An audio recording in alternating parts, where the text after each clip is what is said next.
It is a great honor for me to be able to introduce my colleague today, Tommy Kudo. Tommy and I have been working together on these joint projects now. I don't want to say how many years. But it's been really one of the greatest collaborations we've had at the Baker Institute.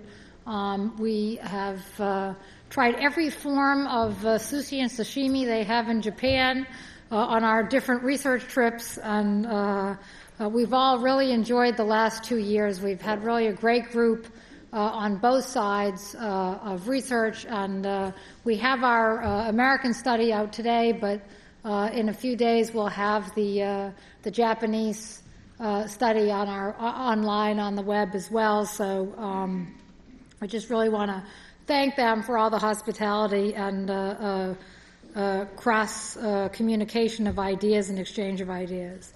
Tommy Kudo is the president of Japan Petroleum Energy Center. He's been at JPEC since 1997.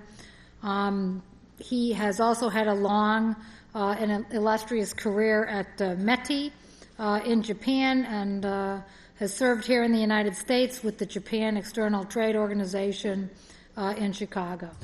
Tommy Kudo.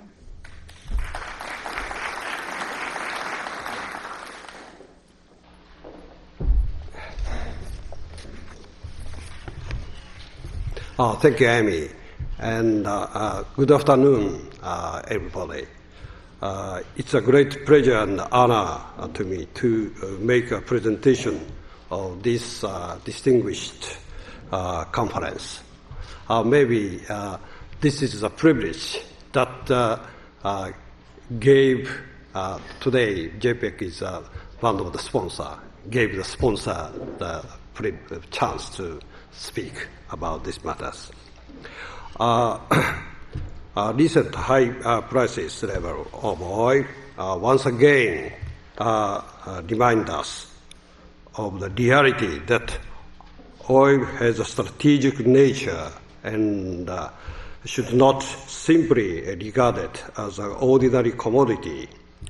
In other words, because I was training of economics, price of oil is determined not by invisible God hands, as Adam Smith said, but by visible hands of human beings. It's no wonder when we consider its inelasticity of demand to price and its uneven distribution of and rarity as natural resources.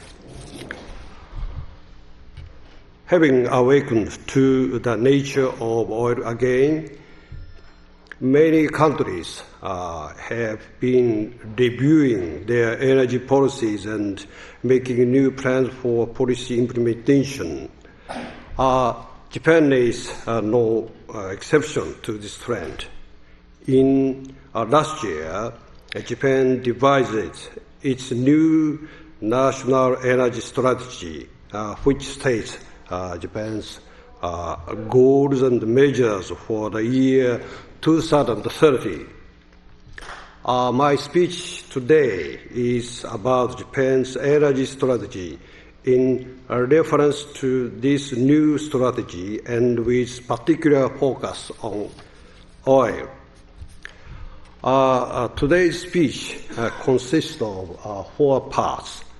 I begin with Japan's position in energy, as Mr. Knight referred in the morning. Then move on to second part, that is outline of new strategy. In this part, I'll show you 5 goals for reducing dependence on oil. Then the third part is the main part of today's remarks. Here, I want to show you the concrete measures for each goal individually. And lastly, I will touch upon Japan's action toward international cooperation.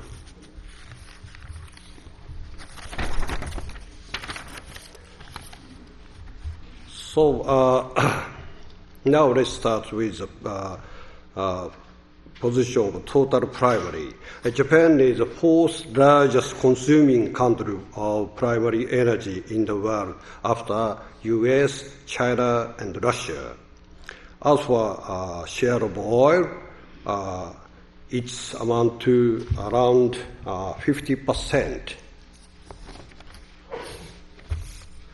Japan imports about 90% of its needs for primary energy, if accounting nuclear power as part of its domestically produced energy.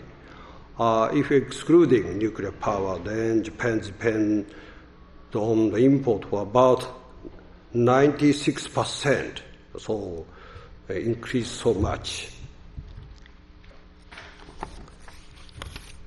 As for oil, again, Japan is the world's number 3 consuming country after US and China. All right. And Japan imports almost all oil, mostly from Middle East. Then look at the second, next chart. As you see, Japan's position is really unique or peculiar when we compared this one to other OECD countries. Every item is highest among the main countries. Mm-hmm. So let me move on to the second part, outline of new energy strategy. Objective of new strategy are summarized as follows in 3 points. 1, to establish energy reliable security measures. 2, to establish the foundation for sustainable development through the comprehensive and integrated solution of energy and environmental issues. 3, to actively contribute to the overcoming of Asian and world nations' energy problem. So in order to attain the objective, we have set 5 practical and achievable goals for the year 2030. First is reducing oil dependence through the establishment of state-of-the-art energy supply-demand structure. Oil dependence ratio will be reduced from the current 50 to less than 40%. Second, reducing oil dependence in the transport sector through the improvement of fuel economy and so on. The transport dependence on oil will be reduced from the current nearly 100% to less than 80%. Third, energy conservation. At least another 30% of energy efficiency will be attained. And as was supply side, we have 2 matters. Fourth is nuclear power generation. The ratio of nuclear power to all power generation will be maintained or increased at the level of 30 to 40% or more. Fifth, overseas oil development. The ratio of Japanese development of oil in total will be increased to around 40%. This is just a chart for past trend and future target focusing on oil. Now I'll talk about the essence of this today's speech. Is concrete measures for achieving 5 goals, one by one. First is reducing oil dependence. Reducing dependence of primary energy source to less than 40% will be realized through the structural change of energy demand and supply. And this is carried out by the implementation of a variety of plans and actions to achieve the other four goals. Though the most important to attain the first target is reducing oil dependence in the transport sector. The following three pillars of policy will bring down this ratio to 80%. One, improvement of fuel efficiency. Two, introduction of biomass fuels. Three, promotion of the use of electric and fuel cell vehicles. So I explain this subject one by one. Now, Japanese government is starting to improve fuel efficiency by introducing the following standards. One is a standard for passenger vehicles. Now, we plan to make improvement by 23.5% from 13 km per liter in 2004 to 17 km per liter in 2015. That is equivalent to from 32 to 40 miles per gallon. This target will be attained by the rapid progress in engine performance and diesel shift. Now, second is introduction of biomass fuels. Now in Japan, we are changing the regulation. By this regulation, 3% of ethanol and 5% of BDF can be mixed to gasoline and diesel oil, respectively. It might sound a very small number, but in Japan, where there are little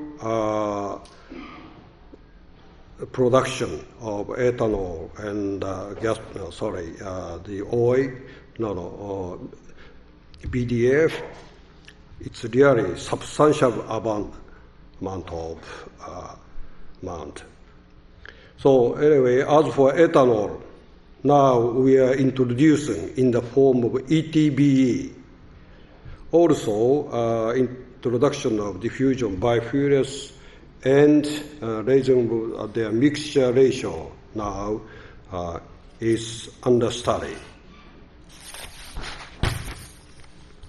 The third is the introduction of a new type of cars. Of course, the electric vehicles and hybrid cars has already in use, but more cost down and improvement of technology are required for more use. Also, the fuel-less vehicle is maybe technology of the next generation anyway.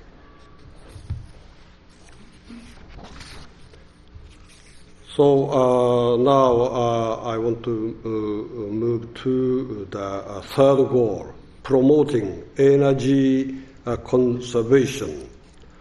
This is the trend of the Japan's conservation.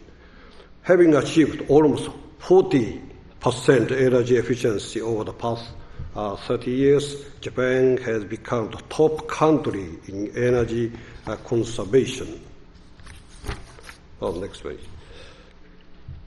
As you see, Japan is the lowest, and there is no mark with China. Maybe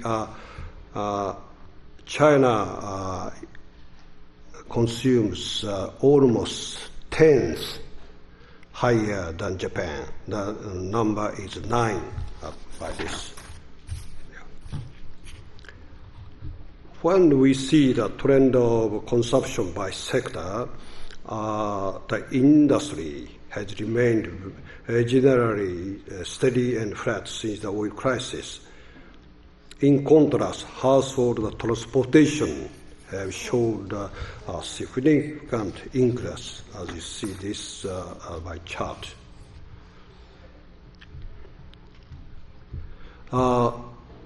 This high achievement is largely attributable to the following two policies promoted through joint efforts by government and industry under the support of the general public. There are two types of policies. One is the guidance policy.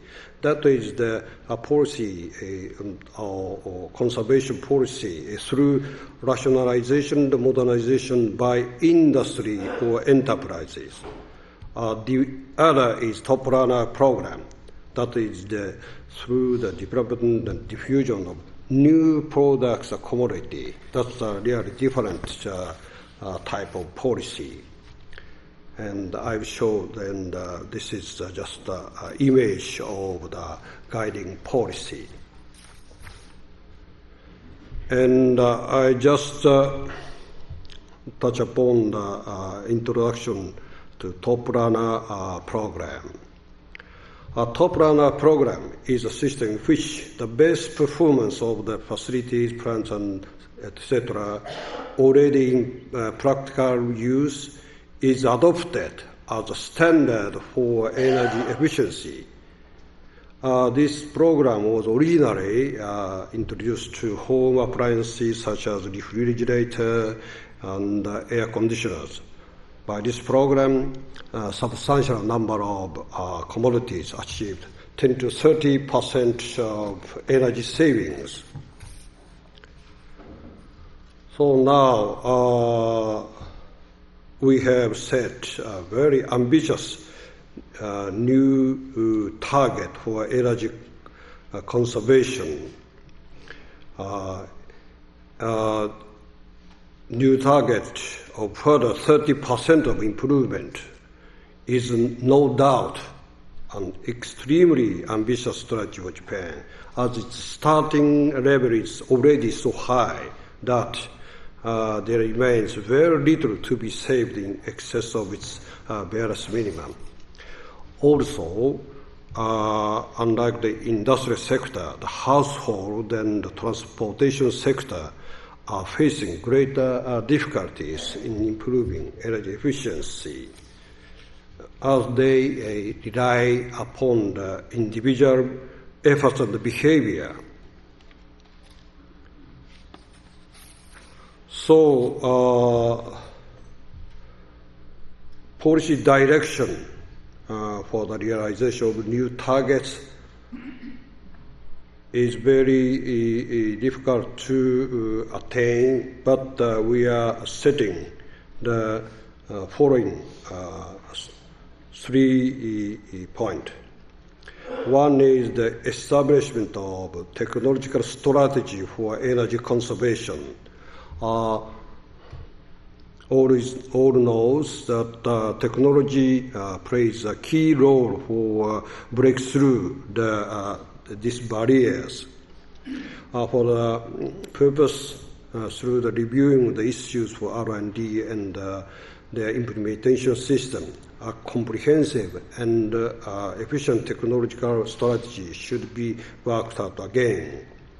2, further reinforcement of guiding policy. This policy should be applied to more widely to other industries such as service and transportation, and should cover small businesses too. 3, active introduction Top Runner program. This method should be used more widely and actively in consumers' goods and be expanded in the production machines and facilities. And now we have come to the time to challenge new types of policy. This is one example of such challenges. in order to promote energy conservation in household and city sector, new lifestyle should be introduced. So the city composed buildings, residents, inhabitants therein as a whole should aim at the establishment of a new energy efficient city, including the software and hardware too.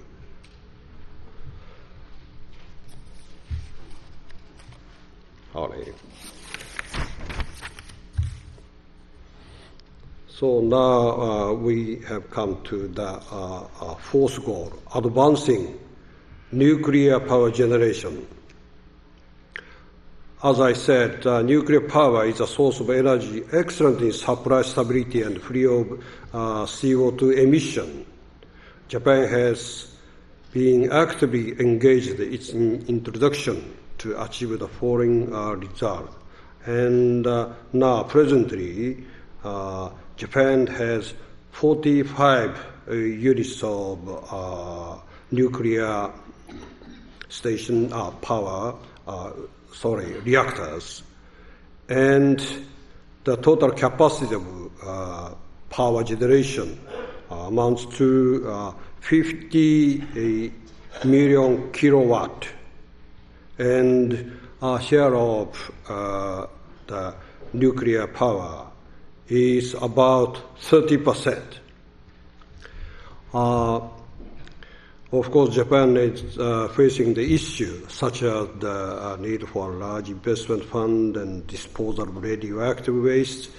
But further advancement of nuclear power generation is a task to be effectively and aggressively grappled with.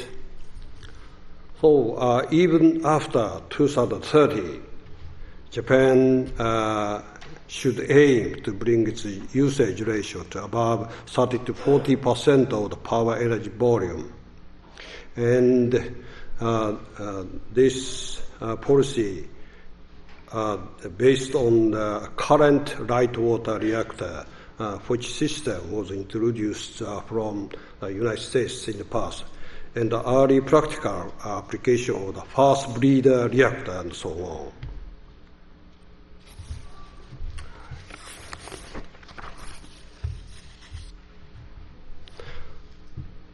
Now I want to explain about the fifth goal, overseas energy development. The overseas energy development ratio is increasing from 8%, and now it's come to the 15%. And the set target is to lift it to 40% in 2030. To attain this target, we have to promote many policies. The one is to drastically strengthen the supply of risk money related to oil and gas upstream companies. The government has recently decided to raise the upper limit of its funding to the companies from the previous 50% to 70%. Secondly, to formulate a resource securing policy by this year. Also, the point of this policy is to strengthen the strategic ties with the policy-based finance and ODA activities and support the acquisition of overseas rights. Four, this is one of the most important, is to actively develop the effort of oil supply source diversification to include Canada and Africa to Russian and the Caspian Sea. Japan has already started the import of 250 southern BPD of Sakhalin crude oil. Also, exploration and development of the Caspian region is also on course.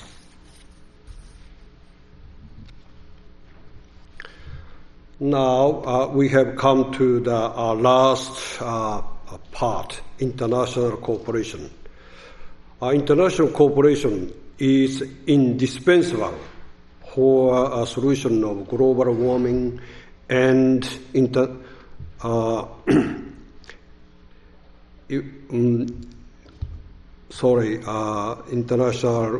efficiency of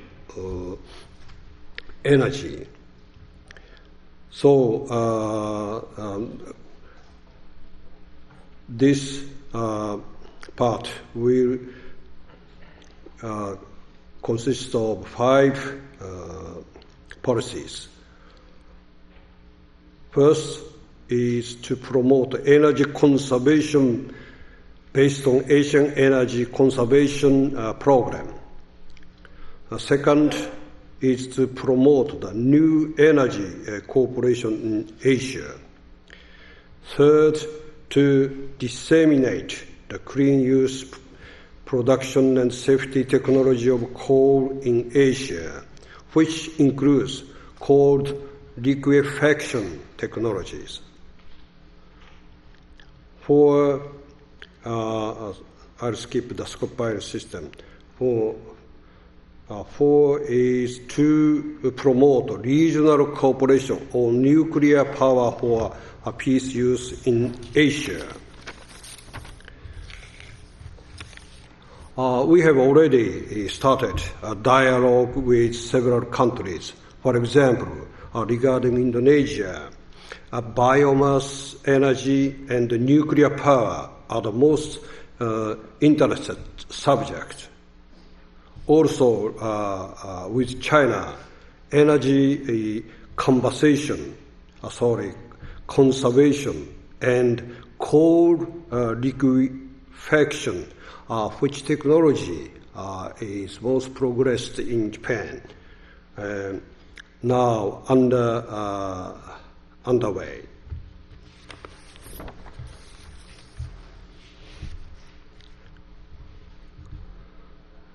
Now we have come to closing point. In concluding, I want to say some words. Within this year of 2007, new strategy is scheduled to undergo further elaboration to be made into a more concrete and easier form for actual implementation. And we are convinced that this will successfully ensure our nation's energy security in the future. Thank you. Do we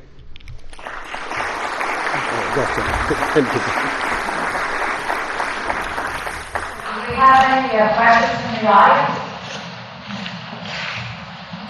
I'm John Cyril. I have one question on nuclear power. Just as you were trying to acquire Hinamura oil, will you seek to acquire Hinamura uranium assets? Because what I was reading in your new energy strategy, you want to increase uranium consumption by 50% in the next 7 years. And also the second question is, your plants are aging, your nuclear plants, and you have pretty severe or significant domestic opposition to nuclear. How do you intend to have this significant increase in nuclear power given these options? So the question is, number one, what is Japan's policy going to be on uranium acquisition? And the second part of the question was about popular opposition to the expansion of nuclear power in Japan. Oh, okay, yeah. As for the first question, uranium is really different from oil. Its reserve is located almost every region in the world. For example, Russia or South Africa, Canada, or Kazakhstan. Now we are trying to import. So in that sense, there is no some control of the strategic control. It is not difficult as the oil. So that one question. And also, second question is the popularity. Yes, of course, every country is faced with such matters.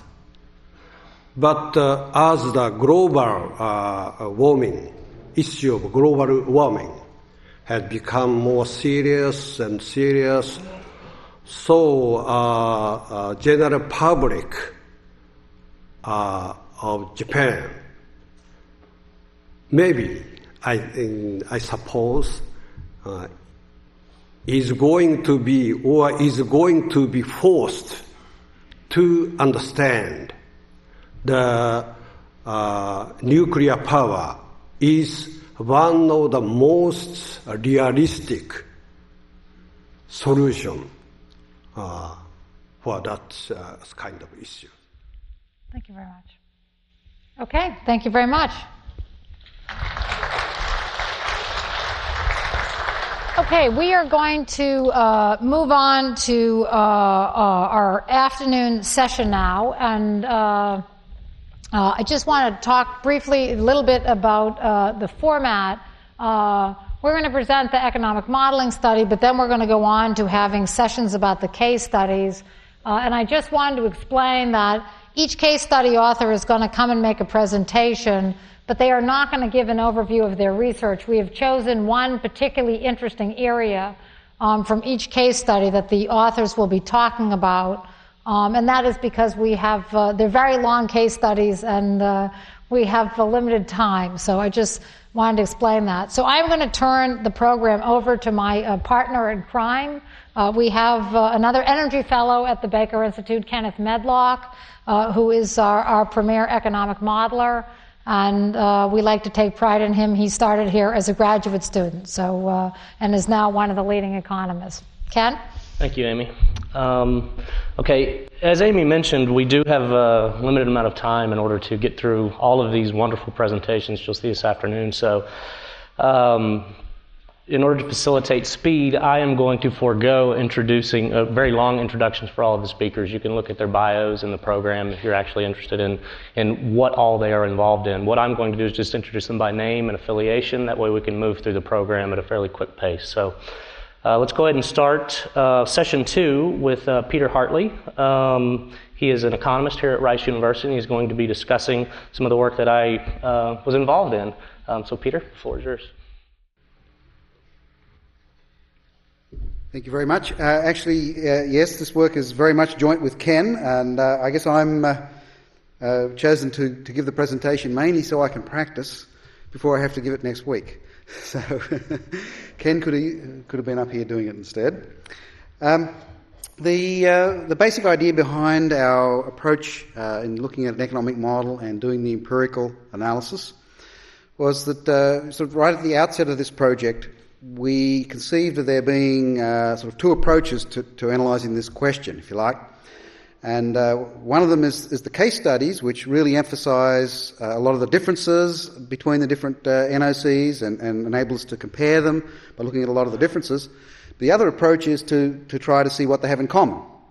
And so our analysis really was focused on that second question. What can we see about the national oil companies that they have in common?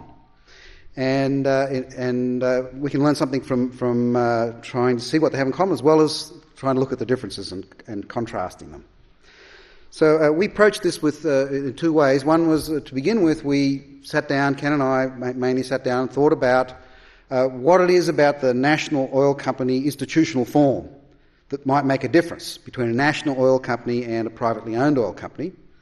And then we, together with Stacey, who's a graduate student here, who did a lot of this work too, Stacey Eller, together with Stacey, then we looked at a data set. Mainly Stacey did a lot of the work looking at the data set, and to see to what extent these features that the model suggests should be important in the behaviour of a national oil company as opposed to a privately owned oil company, to what extent that was really borne out by the data.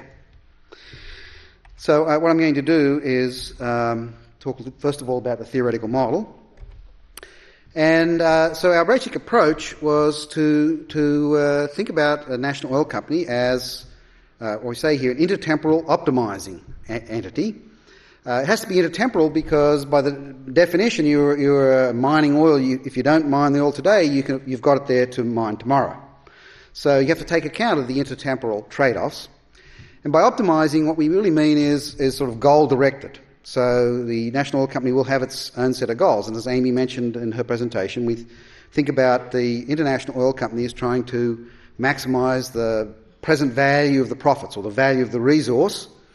But we might think of a national oil company as having some other sorts of goals which are influenced by its institutional character and the role of the political process in influencing what the NOC does. But given that goal, we assume that it tries to maximise the attainment of those goals. The basic starting point for our thinking about a national oil company is that we think of that the monitoring of a national oil company is likely to be weaker than in an international oil company for a number of reasons. In particular, you don't have share prices reflecting how well the firm's performing. So it's much harder to get information about the firm. Often, Amy talked about some of the other sorts of control features that are in a private company that often are absent in a national oil company. The accounting procedures and reporting procedures are different and so forth.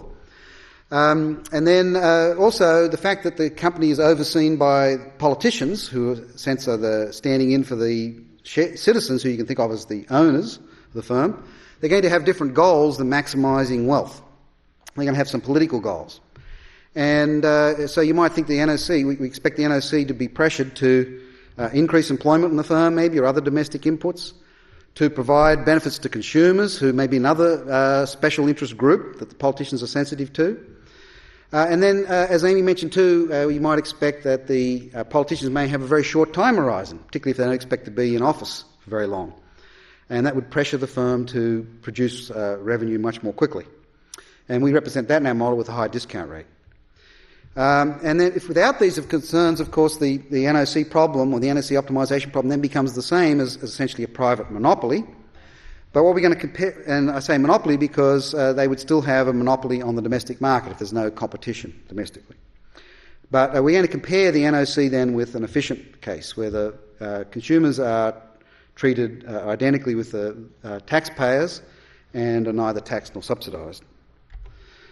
And all I'm going to do here, you can get more details by getting hold of our papers. I'm mainly going to focus on the results of the model.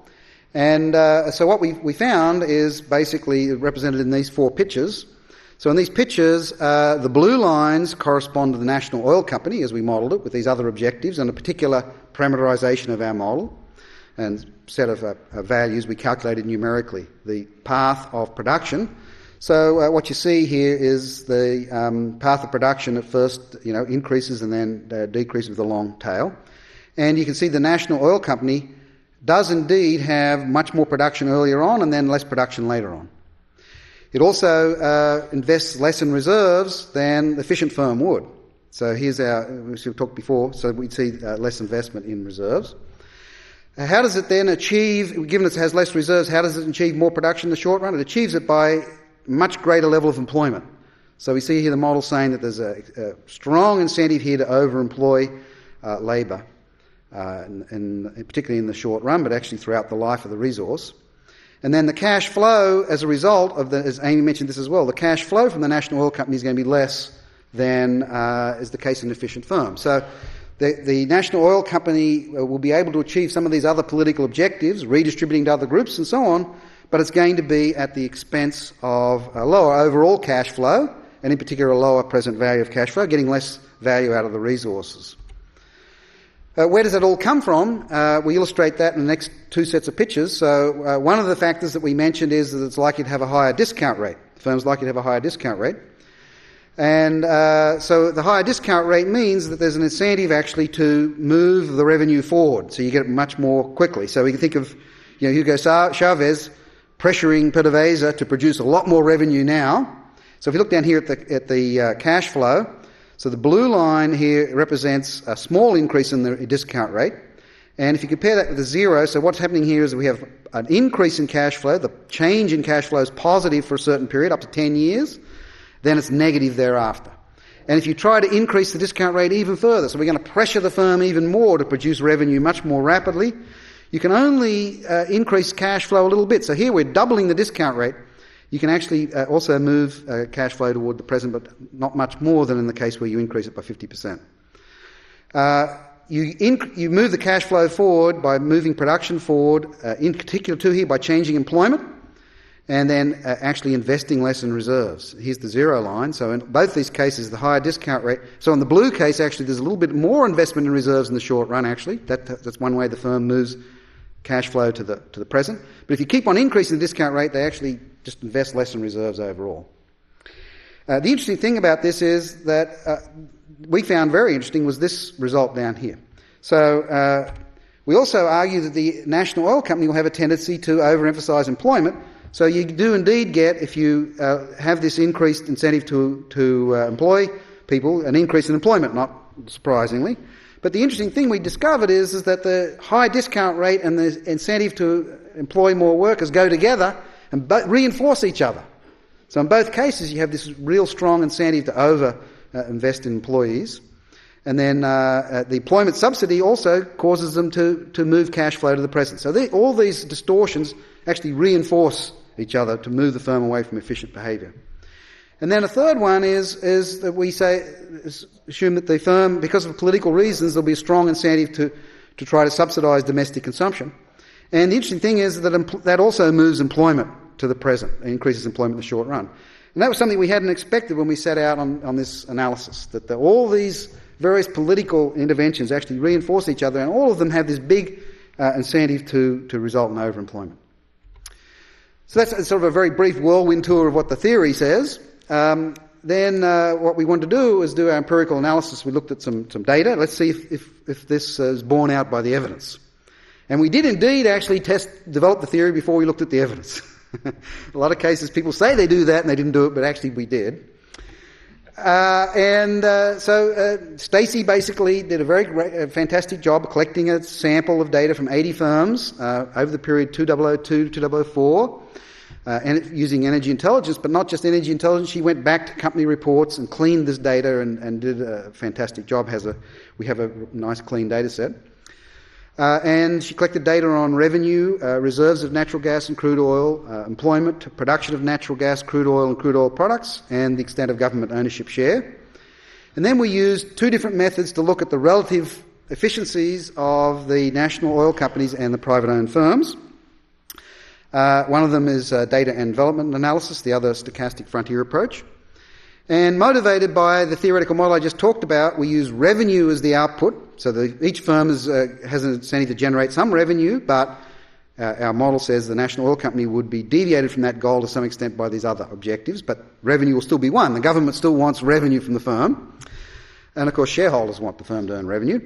One reason for using revenue too is that, as we mentioned, one of the political pressures is likely to be that the NOC will be forced to sell oil domestically at less than the market price. So it'll reduce revenues. That's why we want to take revenue as an output rather than, let's say, the production level. And then to the extent that the NOCs do indeed generate, when we look at this evidence, if we find that the firms do generate less revenue for given inputs, then we conclude that their objectives do in fact differ from a private firm, as the model predicted. In accordance with the theoretical model, we also allow for three inputs: employees, oil reserves and natural gas reserves. We didn't have capital, physical capital, particularly capital involved in refining, marketing, transport and marketing operations for two reasons. One is that's not measured very inaccurately in this data set. It's historical cost data rather than accurate measure of the value of the capital. But in addition, for quite a few of the firms, we didn't even have the accounting number. So it would have greatly restricted the size of the sample. So I'll come back to that point. Okay, these are the set of firms, and we have in here all the firms that are in the case studies, plus a whole bunch of others. And I don't know how easy it is to read these numbers, but we have here, these are all the firms in the analysis. These ones are national oil companies in the sense that they have a non-zero amount of government ownership. Not all are 100% government owned. This is the percentage of government ownership. And then we have the 5 major international oil companies in this part of the table. And then over here we have all the others. A lot of small firms like Apache, Husky, Murphy Oil, and so on. Luke Oil actually is over here too, so they have 0% government ownership.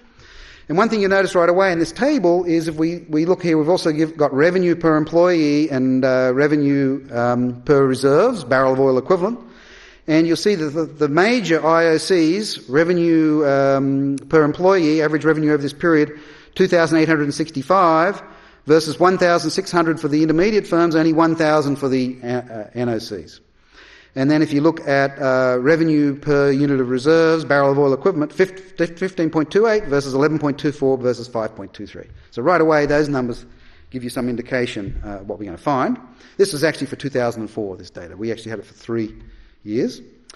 And then one way of thinking about this data and development analysis is that this is also a very simplified representation. It's not actually what we did, but if you take those numbers I just showed you, reserves per employee and revenue per employee, put them on a 2-dimensional graph, we can then think of drawing a line here which gives us the outer envelope of these points. Okay? And what we've plotted on here is each of the firms of the 80 firms, and the yellow triangles are the 5 majors, the red diamonds are the national oil companies, and the blues are the others. And what you can see is that the 5 majors are up near the top here, out near the frontier, and most of the NOCs, but not all of them, are quite some way from this frontier. Okay, so other variables we used in the analysis, one was vertical integration, and that could influence estimated technical efficiency for a number of reasons. One is that, as Amy mentioned earlier today, a vertically integrated firm captures the value added from the internal sale of its crude oil, but the second reason why we want to include that in the analysis is that we don't have this capital, as I mentioned, and in particular the capital used in marketing, transport and refining. And the government ownership share, of course, is the key variable for our analysis, and excess employment will be a key mechanism, we believe, explaining why the government-owned firms may be less efficient. And another variable is the 2-tiered pricing. Okay, so the 2-tiered pricing is illustrated in this example. I think Amy showed you this picture before earlier. And just as a rough measure, we took any countries where the petrol price was less than, or the pump prices were less than the US as being having 2-tier pricing. And if we then do this analysis and we get a measure between 0 and 1 of the technical efficiency of the different firms, you'll see the 5 majors of these yellow ones up here, right near the top. They're the closest to being the most efficient. In fact, the average technical efficiency score for the 5 major IOCs is 0.73. For the sample average is 0.4. For the NOCs is 0.27. The NOCs are the red ones, and most of them are toward the bottom.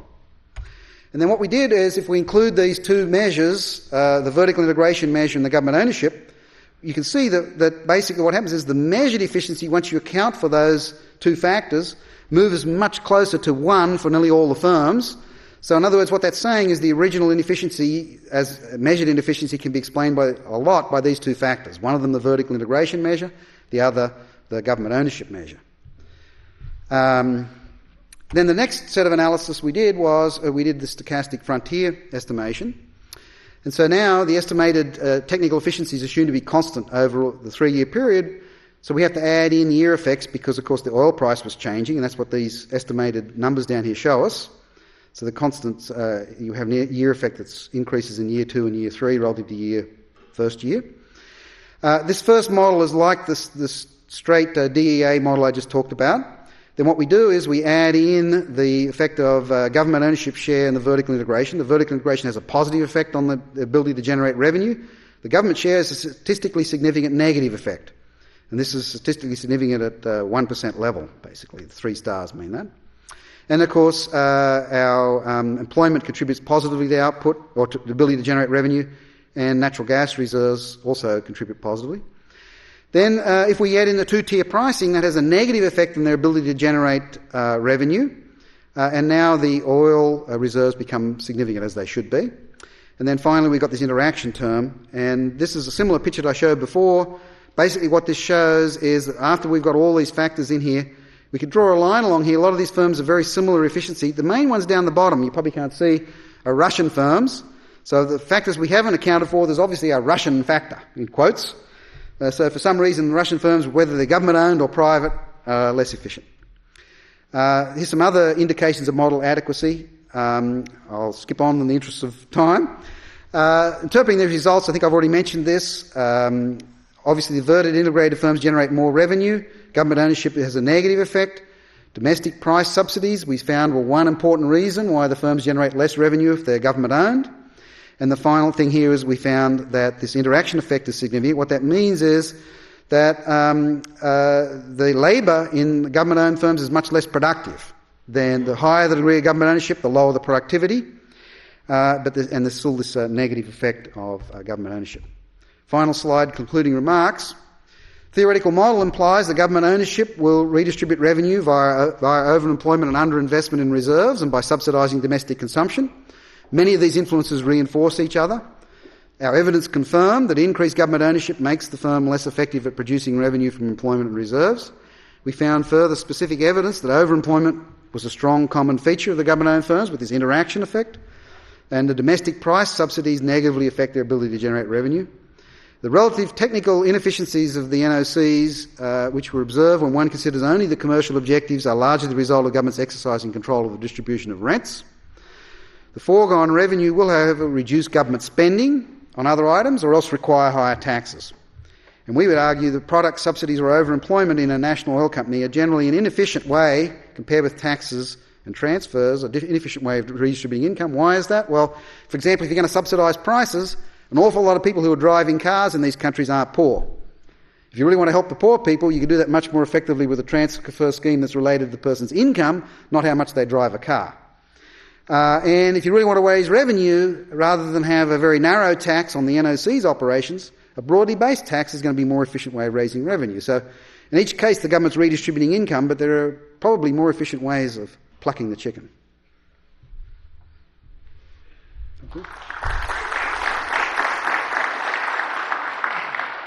Thank you, Peter. Okay, moving right along, I'm going to call Gar Miller. He's the president and CEO of Aegis Energy. The floor is yours.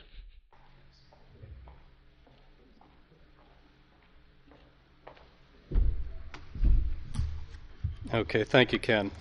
First, I guess I feel compelled to add my thanks to Amy Jaffe and the Baker Institute for being recruited into this process. It has been extremely gratifying, and I feel compelled to echo David Asmus's remarks, noting how stimulating it's been to be involved in such a collaboration in a successful collaboration of academia, of business and government. I probably have to also add that it was pretty daunting to be associated with so many distinguished and highly credentialed colleagues. In particular, everything I know about the energy business I come by dishonestly. I'm an investment banker.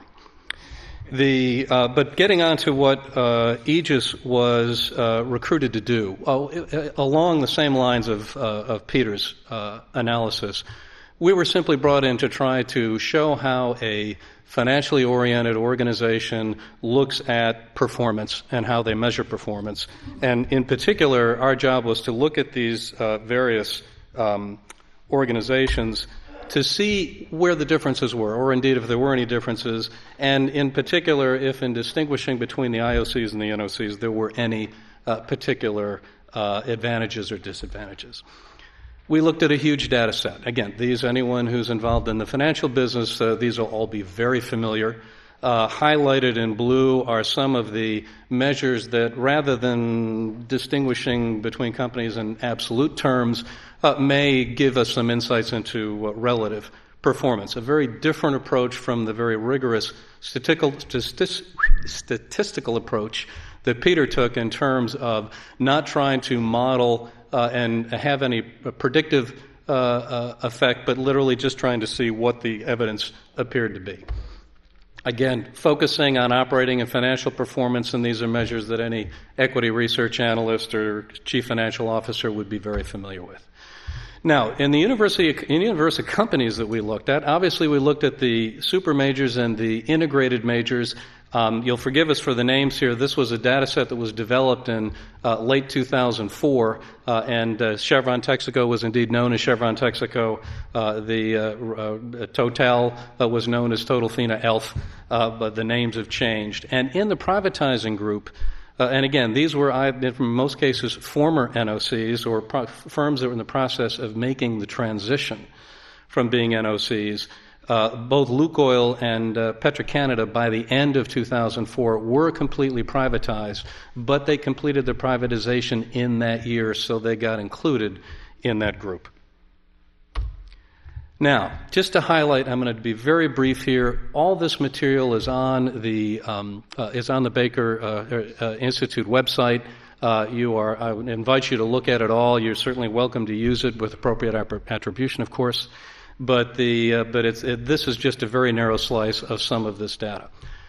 Just as an example, exploration production segment performance, and this is basically EBITDA per barrel in this segment. Now, again, we've shown the super majors in dark blue, the other integrated majors in robin's egg blue.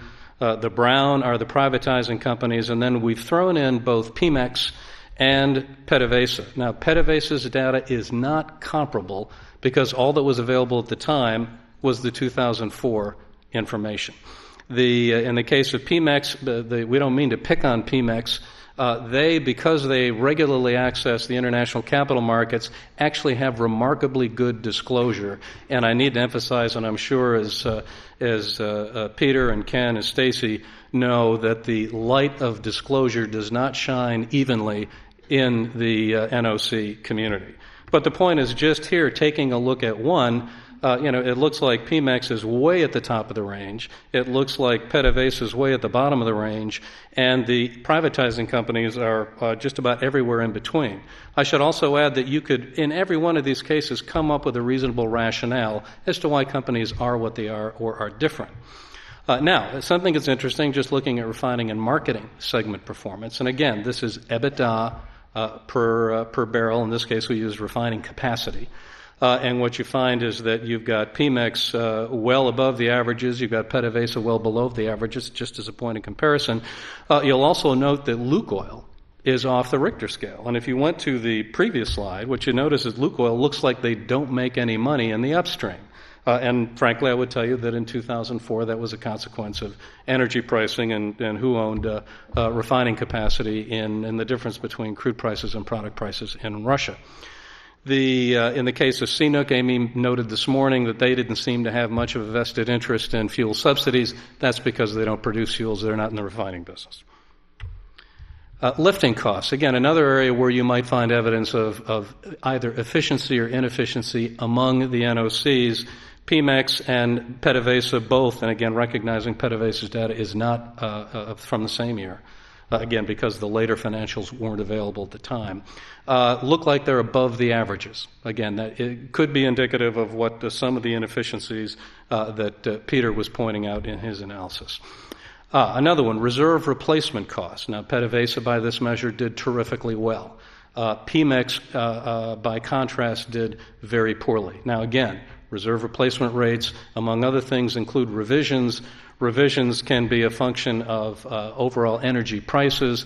Your reserves can go up and down, and as you have swings from year to year, you really have to look at this data over a long time frame.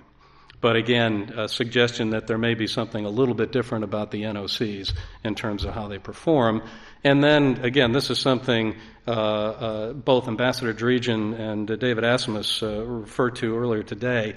If your national oil company is being used as the public cookie jar, you may not get to keep as much capital as you would like for purposes of reinvestment. And again, you'll see that in a slide here in a second. That's very obvious in tax policy.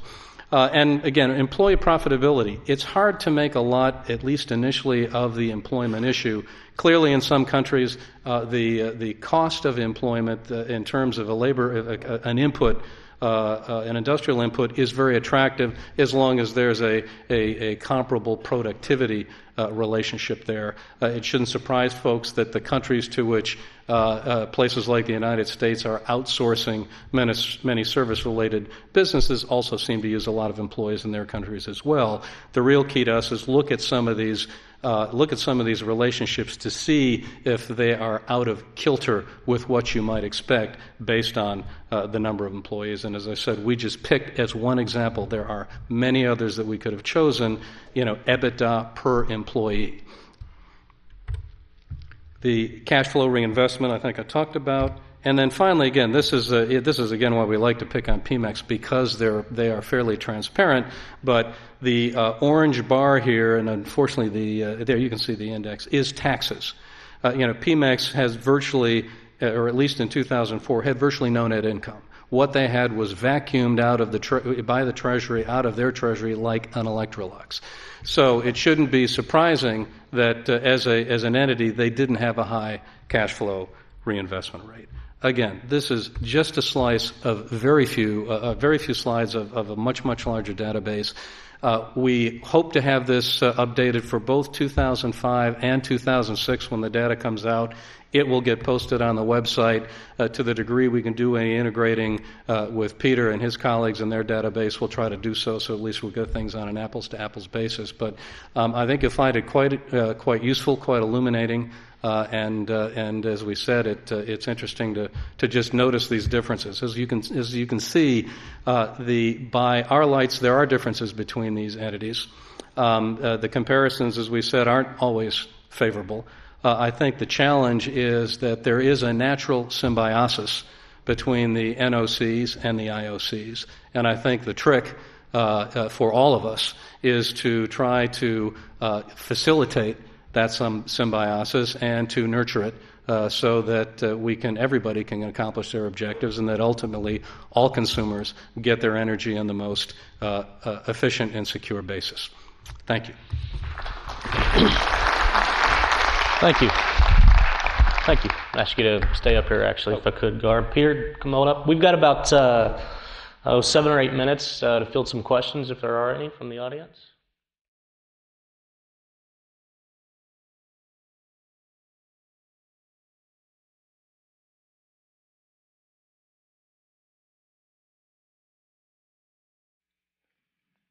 I'm DeForest Ralph with the Gas Price Report. Peter, I think this may be directed to you, or both of you. It seems to me if the NOCs are less efficient, and going forward they're going to have a bigger role in development of production, then that implies to me that the cost to consumers is going to have to be higher than it otherwise would be if you had the efficient, let's say the IOC efficiency at play. And we're talking about $350 billion per year going into production. What I can see is multiples of income having to come in because of all it being siphoned away. Can you do anything in your studies to see what these implications would be in terms of what the price of oil would have to be under different scenarios of IOC, NOC mixtures? Well, that's a very good question. We don't have, in our model, it's a very micro model looking at the individual behaviour of the individual firm. I mean, one thing that we do get out of our model is you're correct that the national oil company will tend to produce less overall from the resource. The way we're looking at it in terms of this efficiency, again, it's sort of a lot of the revenue gets diverted, but to other activities rather than being reinvested in new reserves and so on. But the implications of that for oil prices, that requires a model of the world oil market to really develop that analysis. We do have a model of the gas market, Ken and I. we could talk a little bit about that with our model perhaps, but we don't have a model of the oil market at the moment to do that.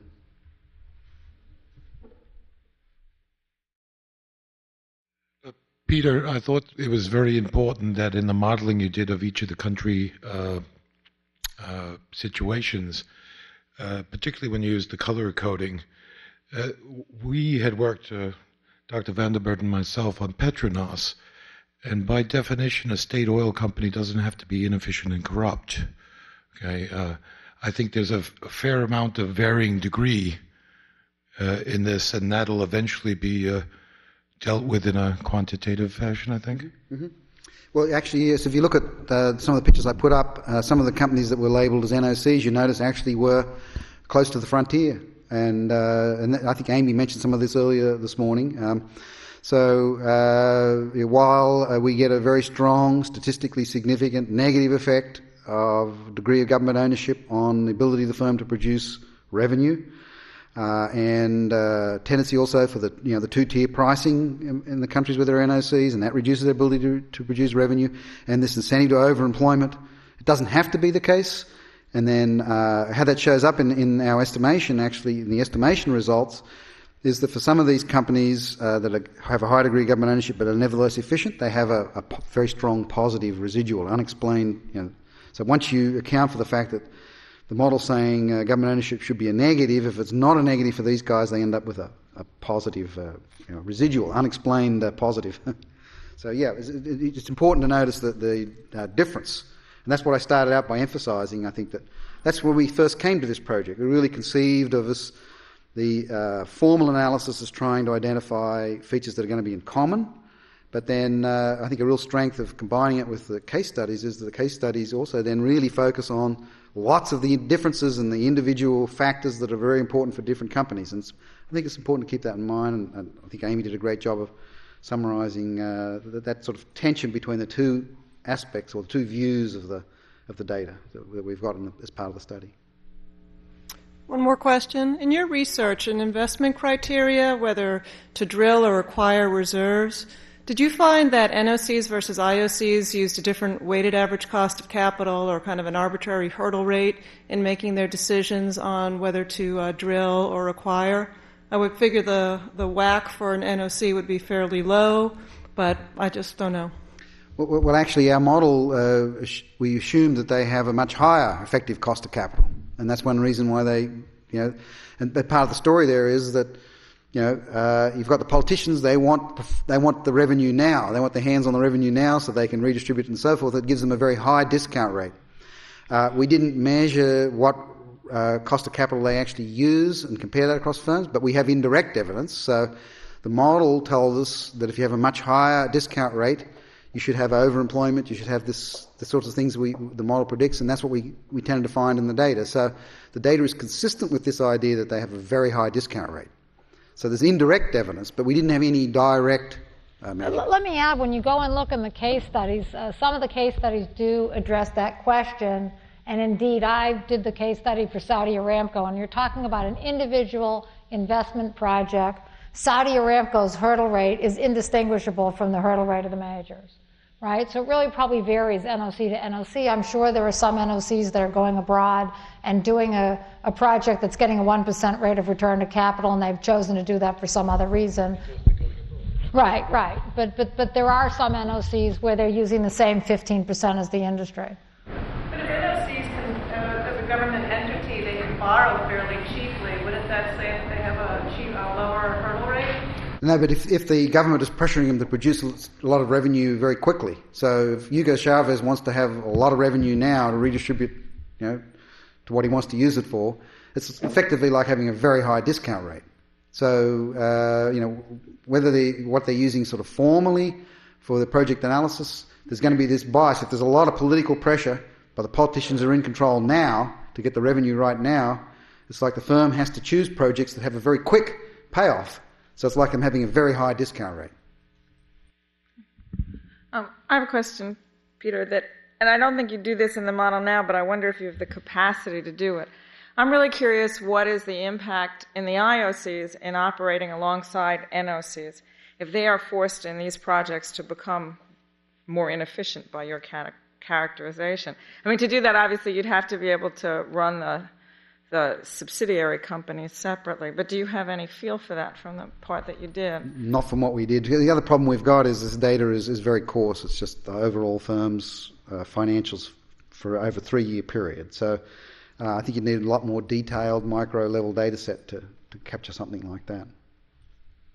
Maybe the case studies, maybe you case studies people can help us out. Yeah, I mean, that's one of the things, from the Kazakh case study, and I think we'll find in the Russian case studies, is that part of how you build a strong NOC is you force the IOCs that are competing in your country to behave like your NOC, to take on, no, I'm serious, to take on these extra costs, and so you definitionally make those projects less efficient or effective by your criteria. That would also lead to higher energy costs, from the earlier question in the long run. If this hypothesis were to be proved correct, then as NOCs get more powerful, they will also drain on the efficiency of some of the IOCs operating in their environment. Well, one thing just to mention, I think if you look at the NOCs, the inefficiency to some degree is a luxury of high energy prices. They can afford it. The wave of privatizations that happened, if you look at these privatizing companies, most of them began that initiative at a time where governments were starved for capital, the oil prices were low, it was very difficult for them to do anything but privatize. And indeed, a good example, when YPF privatized, and you don't see it in the numbers because by the time most of these companies become public entities, they've already wrung out much of the inefficiency. The trick is to get the data with sufficient granularity for the completely 100% government-owned companies where you can actually get a decent look at them. But the point is, I think YPF, their total employment before they became a publicly traded company went from, I'm going to have a misrecollection here, but it's like something on the order of 20,000 to 5,000 kinds of employees over the course of 2 years. So again, you got to scrub the data, you got to look at them. Our premise is, as we continue to try to pick up in our analysis more of the kinds of data that Peter had, is that it should manifest itself in ways that are measurable. Again, you've got differences in currency, depending on when you take the photograph in time, it really can have an impact on the numbers. But over the longer we think we'll see more reinforcement of this whole notion that, wait a minute, there are some clear and measurable differences and inefficiencies. Great, thanks.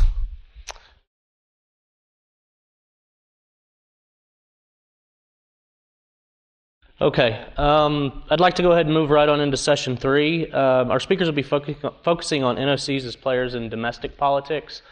And our first speaker is Nina Pusenkova from the Russian Academy of Science. And I just have to say that if an award were given for most creative title, I think you would get it.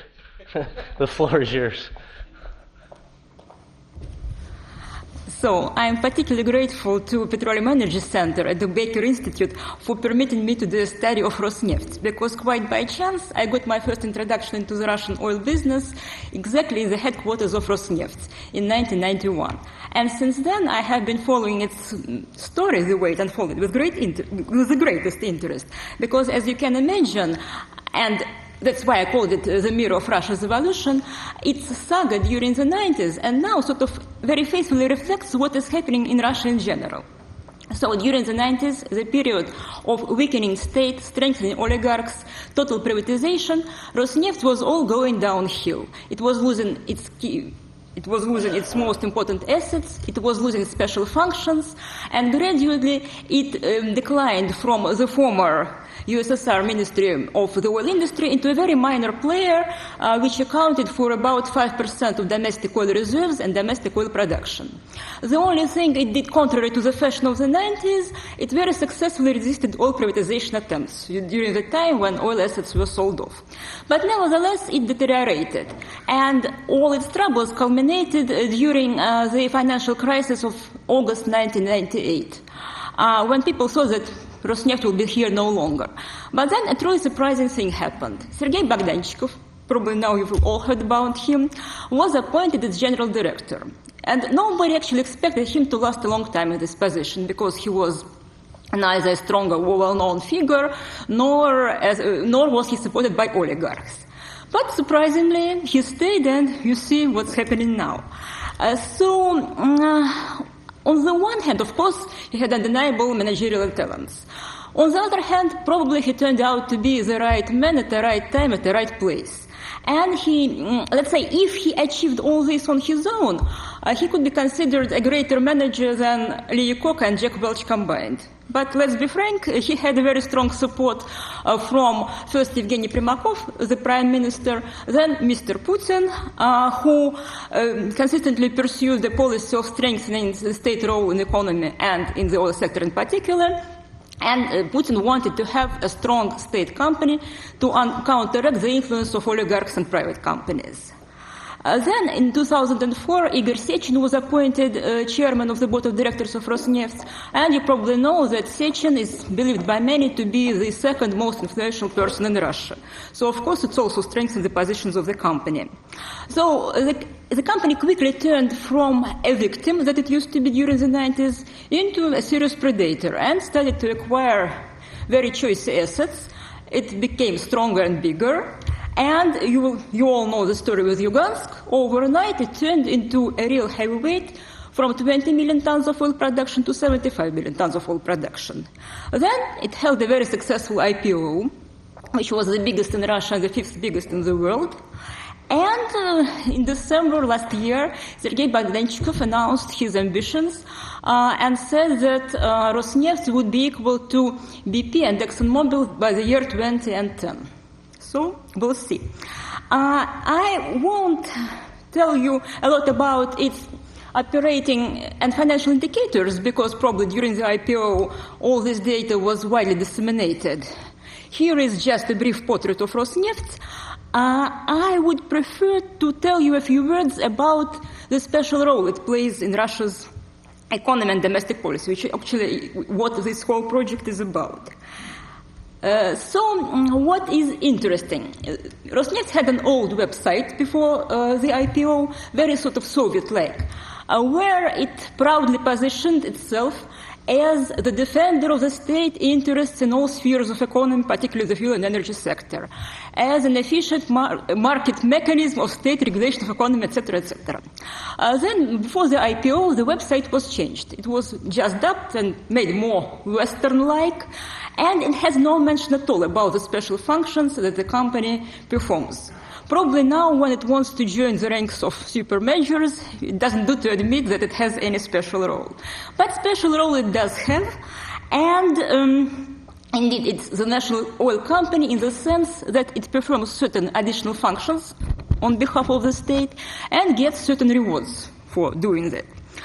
First of all, as I wrote here, it supplies petroleum products to the agricultural sector, to the Ministry of Transportation, and to the so-called Slaviki, that is the Defense Ministry, and the police. Then it also is carrying out a very important social function for Russia. So, let's say, when Bogdanchikov gave one of his first interviews in 1999, he was a strong supporter of the idea of the national oil company. And he was saying that, for example, in Russia there is a problem of supplying the northern regions, the remote northern regions, with fuel. It is the state duty, but the state cannot order a private company to do it because there is no money in this, let's say, endeavor. But it can order this state company, the national oil company, and the national oil company will always act as a rescue team to help the state. So it's a very noble sentiment and a very noble idea. But when you look at the real situation, let's say words and deeds somewhat differ. Rosneft is and was the sole supplier of fuel to Kamchatka. It's a godforsaken peninsula in the very east of Russia.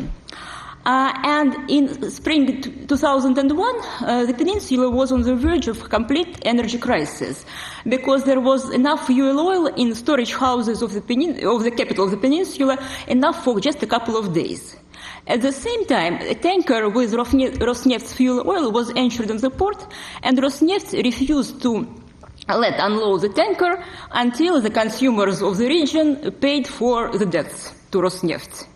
So interference at the very top was required to resolve this crisis. And then when Rosneft was charged with gasification of Kamchatka, it also considered it a social rather than commercial endeavor and insisted on getting some additional privileges to compensate for this additional burden. So there is an opinion that the right for the geological exploration of West Kamchatka Shelf was such a consolation prize. So you see that in the dialectic unity of rights and duties, the company definitely preferred the first element.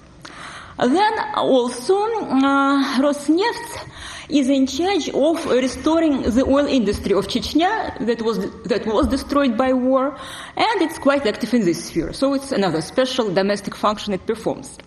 Also, like many other national oil companies, it acts as a petroleum ambassador of Russia.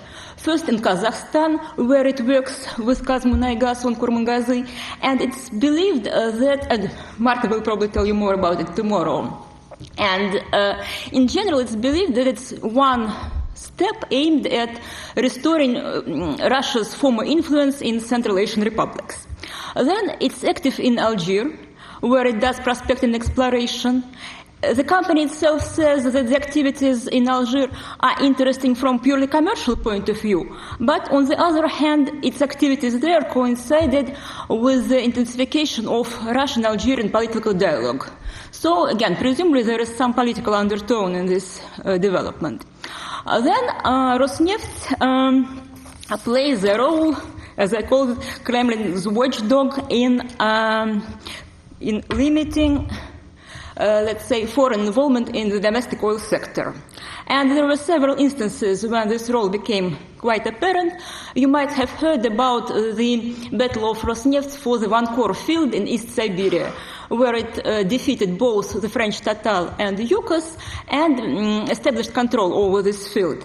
And it is in general believed that Rosneft fought so hard for Vankor not only to expand its reserves base, but not to let Total have it, because had Total acquired the field, it would have opened the way for oil exports from this field that would not be dependent on Transneft, our pipeline monopoly. Oil could be shipped directly through the Northern Sea route. So that also might have been a serious reason for Rosneft to act in this way. Then there was a story of Sakhalin-3 and Kirinsky block, which representatives of ExxonMobil and Chevron Texaco probably remember quite well, when they were denied the right to work on this plot, both under production sharing agreement terms and ordinary license terms. And in general, it is believed that, again, there was a hand of Rosneft in this decision, because three companies had 1/3 each in the project, and it looks like Rosneft wants to have a much bigger share in all projects with foreign participants it's undertaking. And the new draft law on the subsurface, which is being discussed now, very clearly shows that both Gazprom and Rosneft are insisting on delegating to foreign companies the role of junior partners in any important oil and gas projects. And they regard foreign companies only as technical and financial partners. Then another interesting development, while the role of Western companies in the domestic energy sector is being limited, recently it became clear that the Chinese companies are now getting good access to the Russian domestic oil sector, and Rosneft, in a way, is instrumental in providing this access. It's working with Sinopec in Kazakhstan, so it has long-standing connections with the Chinese. It invited Sinopec to Sakhalin-3 to Veninsk block. Then it is establishing joint ventures with the Chinese companies, both to do upstream operations in Russia and to do downstream business in China. And what is really interesting, the Chinese companies that wanted to get access to Russian assets, oil assets, for a long time, and were always unsuccessful, finally managed to buy, together with Rosneft, Udmurtneft, the subsidiary of TNK-BP, while there were other contenders, including Gazprom, and it was supposed to be a political decision. So it might be that, on the one hand, this focus on the Chinese connection is very logical, given the new Oriental or Eastern factor in Russia's policy.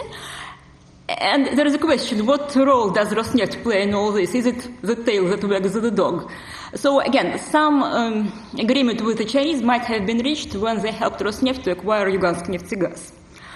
Another function, which is difficult maybe to put in line with other functions of the national oil company, but still, it is the situation with the bankruptcy of Yukos. Because at some point, President Putin told quite firmly that the government was not interested in bankrupting Yukos. But still, Yukos is being bankrupted. Maybe in a face-saving gesture, Rosneft took upon itself this role when it bought from Western banks the debts of Yukos. So, again, it's an unusual facet, but still something to be discussed and considered as a special role of a special company. And another function which it performs, and of course, maybe it performs it not deliberately, but it now actively competes with Gazprom. Just a few years ago, a situation when some other company would challenge Gazprom and would successfully avoid being acquired by Gazprom would have seemed absolutely fantastic. But nevertheless, Rosneft avoided its incorporation into Gazprom and applied techniques that many investment analysts called ways of being included in the textbooks on management. And it's competing with Gazprom on many fronts.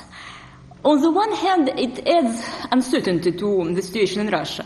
But on the other hand, probably it provides a system of checks and balances. Because if Gazprom was the dominating company, and if it could see no, let's say, restraints in its aggressive expansion drive, maybe the situation would have been worse. And finally, as I said before, Rosneft now plans to join the ranks of global supermajors. It's also in line with the current Russian strategy of positioning itself as an energy superpower, which wants to have its very own domestic supermajor. So, how realistic are these plans of Rosneft? A big question, but if it acquires what remains to be acquired in the Russian oil industry, that is the remaining assets of Yukos, refineries in Bashkiria, a share in TNK-BP, and as rumors have it, maybe Surgutneftegas, then at least in terms of sheer volume, it will approach these majors. And should this happen, we will return to what we had at the beginning, in 1991, practically, with minor exception of, let's say, Lukoil and some smaller companies. Will this development benefit Russia? Will this development enhance the global energy security? Only time will tell. But the thriller Lord of the Rings continues. Thank you.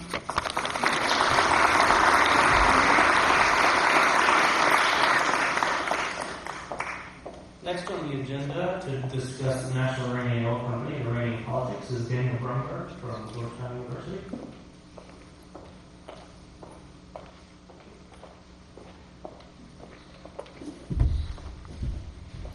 Well, thank you very much. I am delighted to be back here at the Baker Institute. But just thinking, I've been coming here for 10 years now. Is that possible? Or more. It's absolutely extraordinary.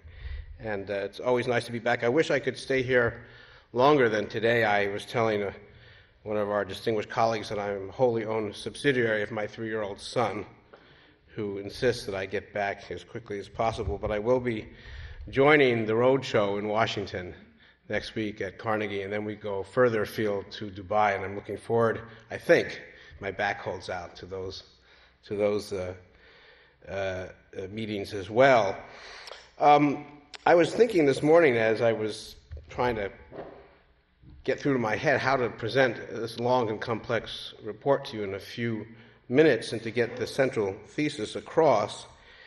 And I was struck by the presentation on China this morning, because there could be no greater contrast, to my mind, than the contrast between the Chinese and Iranian cases, which remind us how critical the inception and institutionalization of these oil companies are to their future paths. And the way they begin and the way they evolve really help determine the kinds of paths that they can take later on.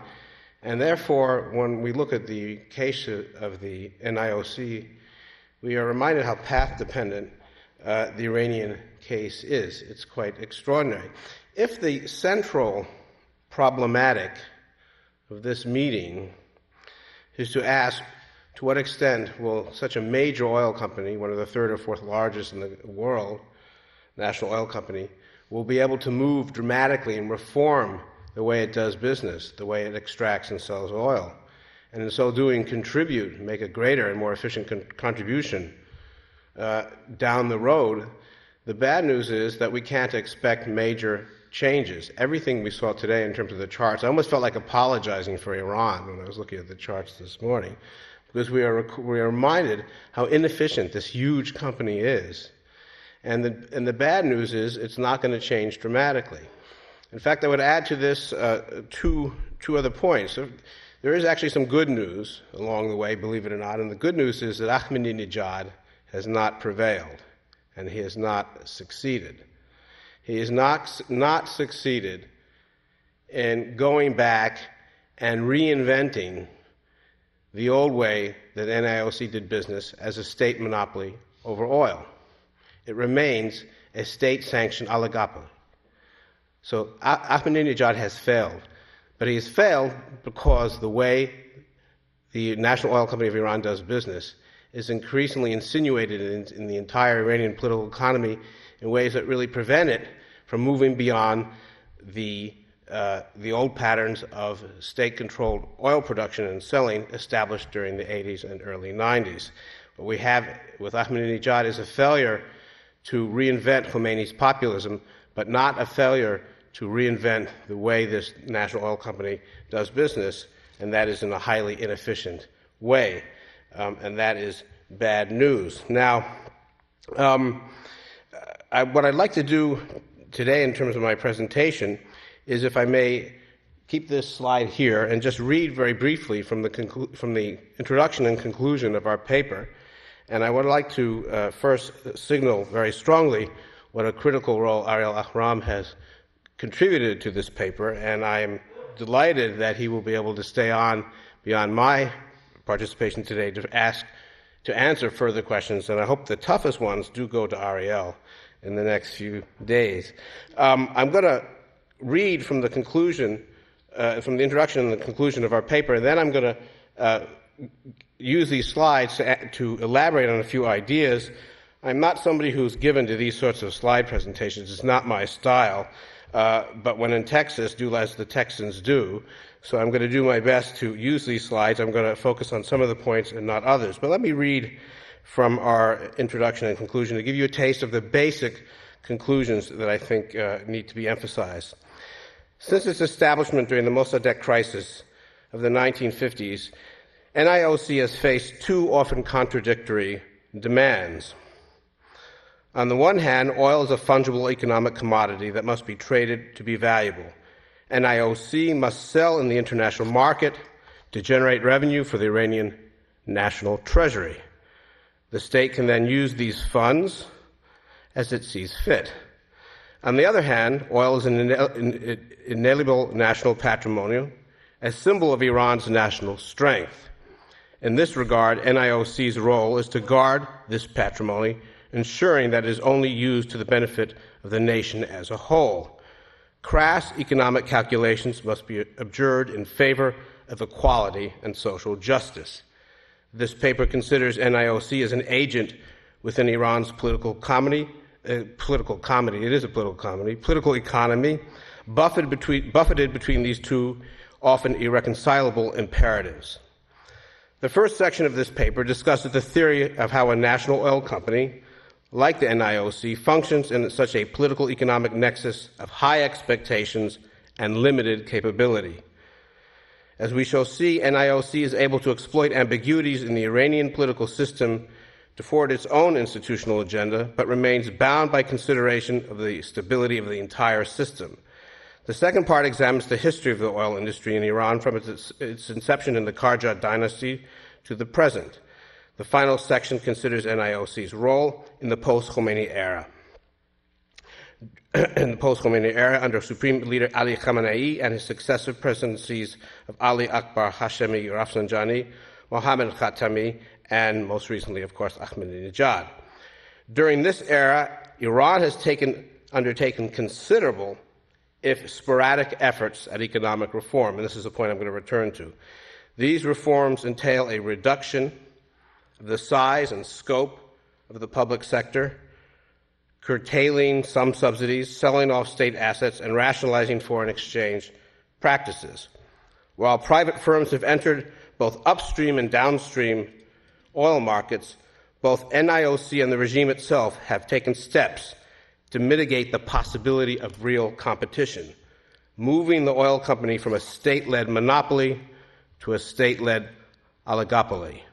As a result of the transition to even a more complex form of state control, the opening of the oil sector to private investment has not yielded deeper economic or political reforms. Rather, Iran's institutional system has provided for a privatization that protects the political elite and perpetuates their interests by informal means. This elemental fact of political life has several significant implications for the future, not merely of NIOC, but for its wider role and position in Iran's political economy. In setting out this thesis, I want to make it clear that we are not, therefore, subscribing to the notion that Iran's political system has experienced under Ahmadinejad a consolidation of political power and a successful return to the full-fledged populism of the 80s. It has not. Ahmadinejad has largely failed in that regard. But he has failed in part because during the 90s, Rafsanjani and his allies inside and outside the oil industry were very successful in insinuating the National Oil Company into a realm of political and social and economic, or rather into a web of economic, social, and political relationships with subsidiary businesses flowing out of the NIOC in a way that expanded its political and social and economic networks and at the same time constrained its ability to engage in real, substantive, dramatic privatization. That is why in this paper we talk about stunted privatization, a limited state-controlled form of privatization that really expands the rent-seeking pie but doesn't create a foundation for any kind of dramatic privatization of the oil industry that would invite successful foreign investment. There is no doubt about it that even the United States unilateral sanctions, as well as the specter of multilateral sanctions, have played a role in discouraging foreign investment in Iran's oil industry. But the primary and most significant obstacle remains the way in which the NIOC has been insinuated in the political economy of Iran and the huge barriers internal to Iran's political system that will remain there even if the specter of sanctions is removed and the relationship between the United States and Iran changes dramatically, which I would not predict, by the way, even with recent events. But nevertheless, I do think that the central obstacles remain in Iran themselves. Let's go through some of the slides, if you would. Let's go to the second slide. Thank you.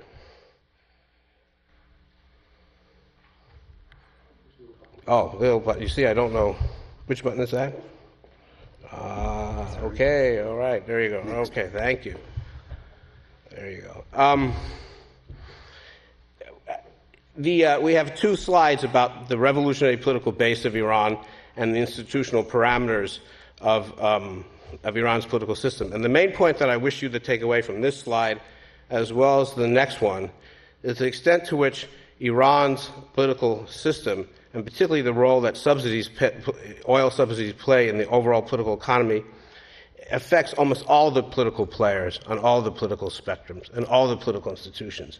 It's not simply a matter of the middle class, of the lower urban classes benefiting from the huge subsidies on gasoline provided by the NIOC. There is a very significant dependence of the middle class on those subsidies, and that middle class is the very middle class which supported the reformist movement in Iran and helped bring Khatami to power. But the problem was that Khatami could not or would not take the political risk of alienating his base, 5 minutes, thank you, in order to change those basic political realities. And as a consequence of that, he could not build a coalition in favor of economic reform, only political reform. And that was insufficient to change the realities, nor could he build a coalition from the reformists out to the traditional merchants and the Islamic populists, both within the traditional merchants and the Islamic populists, but particularly the traditional merchants. You have different constituencies, some of which favor economic reform, others which are completely against it. Now, to further complicate the reality of Iranian politics, it is absolutely essential to understand that every decision on economic reform affecting the NIOC or any other economic entity or business in Iran has to be negotiated through a myriad of political institutions, at the top of which sits the so-called supreme leader, who is in fact not supreme. But nevertheless, he arbitrates between these groups. And if you're trying to understand, for example, the reform of the buyback agreements for international investment, or more principally, the reform of the Constitution's Article 44, which sets out the parameters of foreign investment, has served as an obstacle to foreign investment. Every one of these decisions gets negotiated through a myriad of institutions, all of which are guided by the supreme leader. We talk about them in the paper. And as a consequence, even when you have a decision, it takes 2 or 3 years to act on the decision. So nothing happens quickly. In fact, often nothing happens at all. So you read about a particular decision, the reform of Article 44, you think it's happening, you wait 2 or 3 years. It doesn't happen. This was the story of Iran during the 90s under Rafsanjani. It was a similar story under Khatami. State-firm relations. The oil ministry is symbiotic with NIOC, not controlling it. No clear institutional distinction between NIOC and ministry. They're almost fused. Ahmadinejad lost the battle over the oil ministry, but is replacing deputy ministers. This is the point we've talked about in the paper and during meetings here. The replacement of deputy ministers has not affected the basic operations and the political economy around which the NIOC operates. Multiple levers of control allowed NIOC maneuverability. Parliament, President, Supreme Economic Council, Higher Economic Council, Oil Council, Guardian Council, Expedient Council, Supreme Leader. This is what's special about the Iranian political economy, and it means that whatever change that takes place is negotiated. There has to be a certain level of consensus, and consensus means no dramatic change at all. NIOC's technical skills and its offshore subsidiaries protected from scrutiny. Still no movement on new articles of incorporation, which was pushed by the parliament and pushed by Ahmadinejad, but resisted heavily by NIOC, quite successfully so far. NIOC's overseas subsidiary, NICO, is outside of Iranian jurisdiction. We talk a lot about the subsidiaries. The invention and funding of these subsidiaries was a way of extending NIOC's political influence and its life and protecting it from pressures for real economic reform. Foreign policy. NIOC is an instrument of Iran's oil diplomacy. Iran believes oil is a strategic asset. We all know that. Cheap oil will lure Europe, Russia, China, Japan, and others away from the United States. Iran has invested a lot of time, energy, using its oil relationships to create these new relationships in a way to mitigate the effects of sanctions, imagined future or coming down the pike. Iran can't meet its OPEC quota, so it always wants reduction, excuse the rhyme there. NIOC is Iran's bridgehead to Asia. We talk a lot about the evolution of Iran's relationship with India, China, and Japan. Iran failed to deliver on many of its promises to Asia, both because of U.S. pressure and changes in NIOC's domestic alliances. These alliances have not provided the infrastructure to attract real foreign investment, and many of the relationships that the NIOC was hoping to establish and secure with its Asian friends and possible business partners have fallen through. Short-term, long-term calculus of Iran's nuclear program. This is very important. We can discuss this in the Q&A. Long-term NIOC favors nuclear power because it reduces the amount it must subsidize. It's looking basically for the pressure to be taken off NIOC. But in the short term, NIOC tries to dampen threatening rhetoric because it scares customers. There is no doubt about it that NIOC has played some role in a loose coalition with other business partners in essentially isolating and to some extent discrediting Ahmadinejad's efforts in the last 6 months. And it's in that context that NIOC has played some role as a lobbyist for a more or less confrontational approach to the nuclear question and for some sort of negotiations with the United States, but only in the broader coalition and only as a result of the arbitrating role of the Supreme Leader himself. Domestic economy, 1 minute. Domestic economy reform or rescind Article 44. Well, there's been constant talk about reforming it. The Supreme Leader in October 2006 finally agreed to a formula, but we're yet to see how that's going to come down. Showdown for control of NIOC is showdown over privatization, but the reality is the showdown never really happened at all. it was avoided. Rise of the parastatal firms. This is an issue discussed at length in the paper. The rise of these parastatal firms is a way of basically protecting the economic and political interests of the NIOC. It does not create substantial opportunities for foreign investment, and therefore, in some sense, perpetuates the system. It does not basically change the system at all. Conclusion: as long as oil prices are high, everyone can get something. This is a system designed to make everybody, or all groups, happy in Iran and to keep the machine going. It's a short-term expediency system, doesn't look beyond the survival of the regime, but as long as oil prices are high, as long as there's no basic structural crisis, the system persists and reinvents itself. It has extraordinary capacity to adapt. NIOC is more like a parastatal firm than a government agency. Does business with other parastatals, including the religious foundations. The entrance of the Bunyads, of the Pastoran, of the mobilization Basiji troops into business with the NIOC does not signal a basic change or consolidation of the security apparatus. It is true that Ahmadinejad's allies are in the Pastoran, but what they're doing essentially is they're getting bought off by the system. And therefore, you can be sure that Ahmadinejad will not ask or demand for an investigation into those relationships because those people are his allies. And he therefore has been co-opted into the system in ways that perhaps he himself is not even fully aware.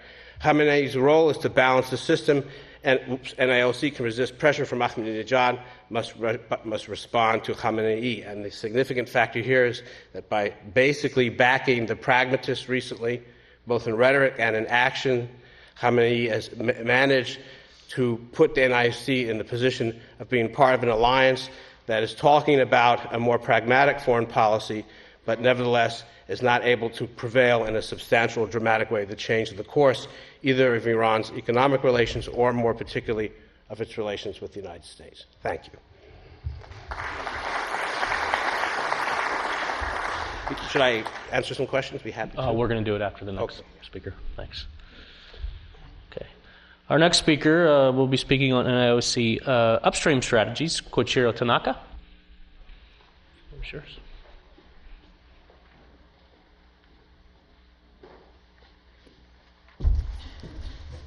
Well, thank you. Since Daniel Brandenburg has just touched upon the very hot issues of Iran and especially NIOC, I think my job here is more or less relaxed and I can talk freely. Well, since this morning, there has been a lot of talk about the cash cow. Now, if you talk about NIOC, I think you can imagine a cash cow with a very short leash. But when you talk about reform of the NIOC itself, people within NIOC is trying to have a more they're trying to roam freely. They're trying to allow this cow to roam freely than it is at this moment. Now, see.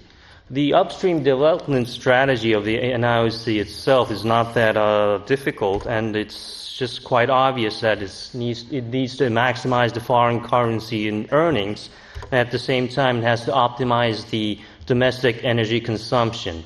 Now, when it comes to domestic energy consumption, it's not only the NIOC that is in charge, but it has to collaborate with Ministry of Petroleum, Management and Planning Organization, and Ministry of Energy as well. Now, when NIOC or the Ministry of Petroleum has to think about the future upstream development, there are some binding issues or binding factors that place some guiding role to what their reform or activities would be. The first thing is the 20-year-long perspective. At one point it was called Iran at year 1400. This is the Iranian solar calendar that is used today. And at this moment it's 1385. Within another 3 weeks' time it's going to be 1386.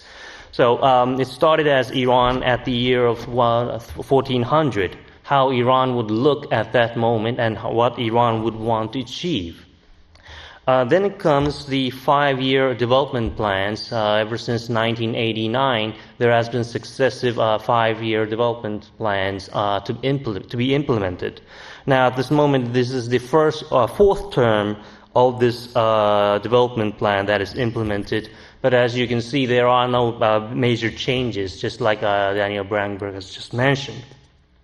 And then comes the annual budget law, which again is now under discussion at the Majlis, the Parliament of Iran. And there are large disputes. There are several issues of dispute between the government ideas and the Parliament's ideas. And basically at this moment, as I hear, is that it circles around two issues. One is the price of gasoline after the New Year, fall of the New Year, which is happening on the 21st of March. And the other is the taxation of the NIOC itself. So how much tax is going to be levied on NIOC activities is not sure at this moment. But anyway, as a nutshell, what you can imagine is that there are so many guidelines that prevails over the NIOC's reforms or any activities or any development activities that NIOC would want to follow. Then it comes down to each step and each stage, and then finally you have to implement it through the annual budget law. Now, sometimes this annual budget law itself, or the bill at this moment, would not perfectly coincide or collaborate well with the overall strategy, such as the 20-year long-term perspective. So sometimes this causes friction and dispute. But anyway, Iran does need development in its upstream sector. And the crucial factor, as you all know, is the way of how to attract foreign direct investment in the oil sector. But there are constitutional restraints that would not allow the type of production share agreements that are common in other countries. So Iran has managed to form a so-called buyback scheme ever since the mid-1990s. Now, still, this old-fashioned buyback scheme was not that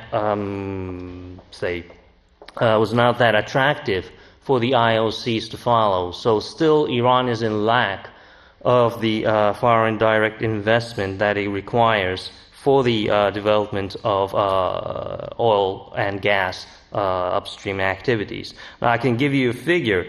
According to the 20-year long-term perspective, Iran would require, within the next 10 years or so, some $150 billion in the oil and gas sector. And as you can imagine, Iran generates only, roughly $40 billion by its export of crude oil at this moment. So by itself, it would be extremely difficult to secure all these financial obligations. Now, this is the long-term upstream and downstream projections up until 2025, 20 years from almost today. Now, the reason why I'm bringing in this downstream issue is that the issue of privatization again comes into the picture. Now, the privatization under Article 44, just like Dan has just mentioned, is still is not implemented yet. But the downstream sector would certainly be the target, one of the targets that would acquire privatization, and also would be subject to new buyback schemes in attracting foreign investment. Now, looking into these figures here, in the middle you have the feed for the refineries. As you all know today, Iran does is in the need to import a lot of its gasoline that it consumes domestically. Now, roughly speaking, 40% of the total consumption of gasoline is imported into Iran today. So it is quite logical at one moment that Iran would build more refineries domestically, or even participate in establishing refineries abroad and feeding Iranian crude to that. And also Iran is considering of upgrading or optimizing the current refineries that they have today. So by 2011, 2012, it's not shown here on this chart, but by that time, Iran would have capacity of refining roughly another extra million barrels per day. Well, of course, a lot of the projects do not make the target. I mean, most of the time it would fall behind the scheduled time frame. But anyway, if Iran is to follow this path, it would become obvious that if the crude oil production itself, as focused here, would increase, still Iran would have a certain amount of crude oil to export. But by 2025, then Iran would be exporting less and less crude to the international market. But at the same time, they would aim to add more value to their exports, meaning that they would be turning to exporting gasoline or maybe diesel fuel or other oil products rather than just selling crude to the consumers. Now, one point that I'd like to mention here is that Iran is moving from medium to heavy and further towards extra heavy oil when it talks about refining, and while making sure that there would be sufficient capacity at refineries to absorb and crack the Iranian crude. Another issue, this is not exactly what I've been talking about so far, but you might have heard on the news that there's this issue of this so-called gas OPEC that Iran and the Russians delegation at one point have discussed. I believe it was Ivanov, that the National Security Advisor Ivanov, that had traveled to Tehran and had met Ali Khamenei, the supreme leader, and when this issue cropped up. What I got from talking to people in NIOC is that the idea of what people there, meaning the Iranians, have in mind is quite different from the idea of the Russians. At least as I can understand, is that the Iranian idea of this so-called gas OPEC is for them to learn more about how to export or sell, market, and make contracts, good contracts, profitable contracts, when they come to the stage of actually exporting gas, either through pipelines or through by LNGs. So even though the two sides might have agreed in the formation of a gas OPEC, I think in reality there are slight differences. Now, moving ahead, there are challenges for Iran. And as you might have read in a report that was distributed some months ago, the so-called Stern report, talking about Iran's capability, decline in Iran's capability in exporting crude to the market, and its position as a major exporter of crude. There is this physical reality that Iran's oil production is not catching up. I mean, its depletion is there, and it's the insufficient investment and the lack of technology, and sometimes also the growing associated with the growing consumption domestically is actually jeopardizing Iran's position as a major exporter of crude. There are financial restrictions. Domestically, they don't have, or they were not able to secure that sort of a financial arrangement by themselves. And also, ever since last year, it became quite obvious that there are several states that are pressing hard to limit Iran for its acquisition of financial instruments when it comes to major projects. And inside Iran, this is more political. There are political impediments that do not allow or just obstructs in the way of Iran moving forward or NIOC moving forward for its reform. Basically, when it comes to foreign investment, there's this xenophobia within the regime and also the society that creates a very unfriendly environment for the IOCs to invest and to operate. And domestically, also, the political debate among certain sectors of the society and the political elites are still there of how to attract or how to distract the foreign investment into their oil and gas sector. Now, coming to the conclusion here is that the buyback schemes that Iran or the NIOC has to rely on if they want to fulfill their future goal. The likeliness of acquiring a broader recognition within the society and also the political system is, I believe, there. A lot of people are now talking about it as a necessary evil. Even though they might not like it as from a nationalistic point of view, they still consider that a direct foreign investment is necessary, and there is no other alternative to it. But at the same time, there is a requirement to improve the conditions of this buyback scheme further, so that the IOCs and other entities will be willing to invest in the Iranian upstream sector.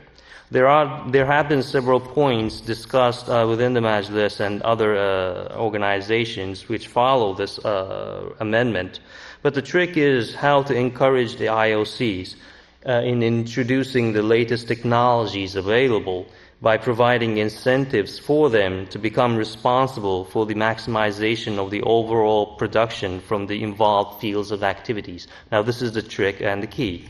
If NIOC or Iran is capable in forming that and also sentencing that, inking that into the new buyback scheme, then they could see a better future. Although I have to admit that there are political restraints, especially with the UN sanctions and the nuclear issue, that would not make life easy for Iran. The last point, progress will be in parallel with issues related to privatization of state-owned entities. Now, this is especially in the downstream industry, and if the downstream industry, meaning the refineries, are to absorb and also to require an allocation of certain amount of Iranian crude oil, then that would eventually mean that it would have a huge ramification over the entire Iranian oil industry, as well as its capability of exporting Iranian crude. So I will stop here, and thank you for your attention. Get you to stay up here. Could I invite Nina and Dan back up front so we can field some questions from the audience? Any questions or comments for any of our speakers?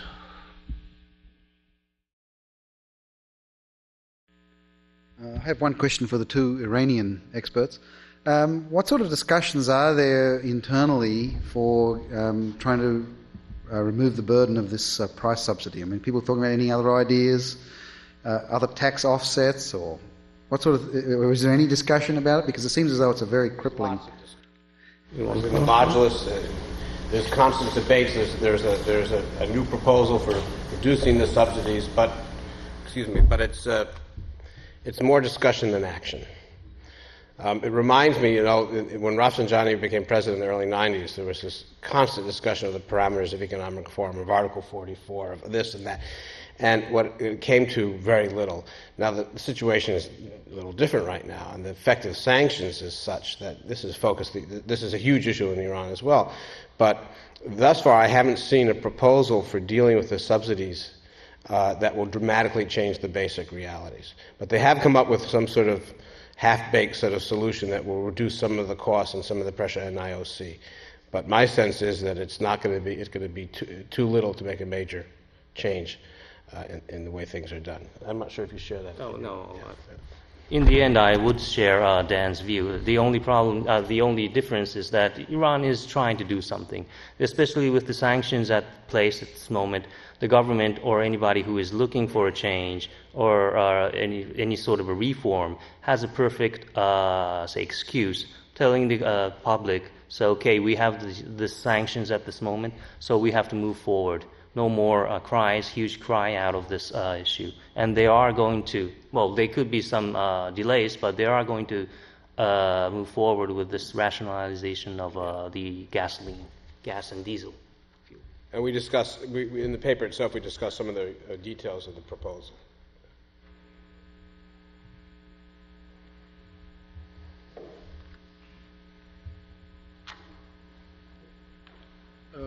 How successful is NIOC in being able to maintain their production in view of these sanctions with having access to technology and supplies of spare parts, for instance?